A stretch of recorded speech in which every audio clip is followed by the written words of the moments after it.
Mr. Alvis, මේ සෙරොනි රත්නපාලයි මමයි අර ගෑනු දරුවගේ බොඩි එක ගොඩගත්තු දවසේ උදේ ඉවර වෙලා. අපි ඇවිල්ලා මේ ඉන්වෙන්ටරි බුක් එක චෙක් කරා.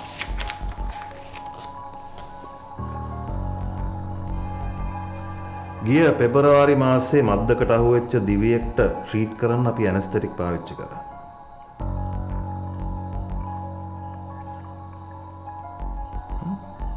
හැබැයි ඔබට අද වෙනතුරු ඔය කියන කෙටමින් අපි පාවිච්චි කරලා නැහැ.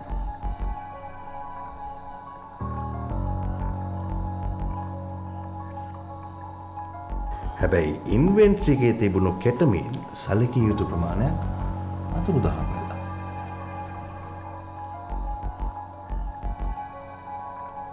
ඒ වගේම දවස් කීපයකට කලින් ෆෙනබාබිටෝන් ඩ්‍රග් කන්ටේන එක කම්ප්ලීට්ලි හිස් වෙලා. දැන් මිස්ටර් අල්විස් දන්නව ඇතිනේ ෆෙනබාබිටෝන් කියන්නේ කොයි වගේ ඩ්‍රග් එකක්ද කියලා.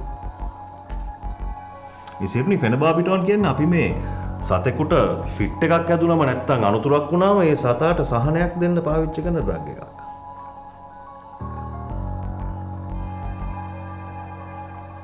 ඕක තමයි මෙතන තත්ත්වය.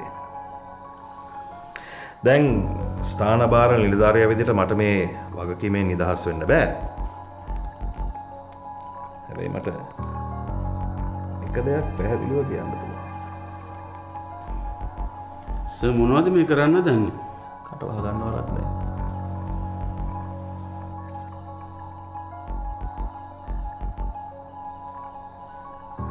මිස්ටර් අල්විස් දැන් ඕගොල්ලන්ගේ බාරේ ඉන්න දඩයක්කාරයට මම කීප වතාවක්ම අවවාද කළා. මේ මගේ නිලධාරියත් ඇතුළුව. හැබැයි මිස් හිරුනේ කවදාවත් හැදුන්නේ නෑ. හැදෙන්නෙත් නෑ. මදු ගහලා උගුල් අටවලා අහිංසක සත්තුන්ව සිහි නැති කරවන්න මගේ ඇස් වලට වැලි ගහලා මෙතනින් බෙහෙත් දිගින් දිගටම අරන් ගිහලා තියෙනවා.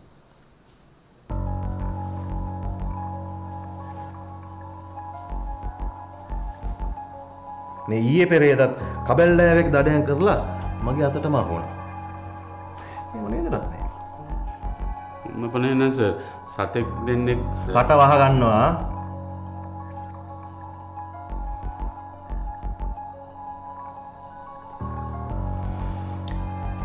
මිස්ටර් අල්විස් ෆෙනබාබිටෝන් වගේ ඩ්‍රග් එකක් මිනිහෙක් පාවිච්චි කළොත්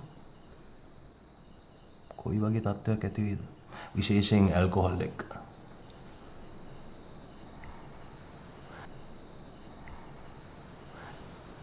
ඒ වගේ තත්ත්වයකට මිනිහෙක්පත් වුණොත් මිනිහෙකුට තවදුරටත් මිනිහෙක් විදියට ඉන්න අමාරුයි. විකල් මනසක් ඇති කරගෙන ඊට පස්සේ ඉතින් මොනව නොකරයිද කියලා අපි දන්නේ නැහැ.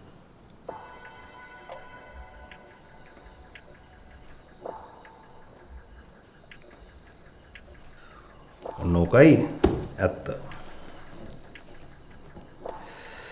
මිස්ටර් අල්විස් කැමති තීරණයක් ගන්න. ස්ථාන භාර නිලධාරියා විදියට මං ඉදිරිපත් වෙන්න ඕන. මං ඉදිරිපත් වෙන්නම්. මට වෙන දෙයක් කියන්න.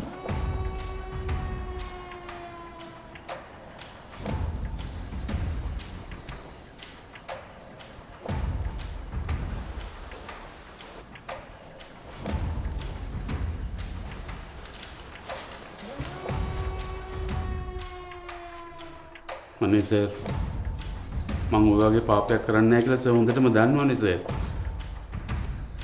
මං කාවත් දන්නේ නැහැ රත්නේ.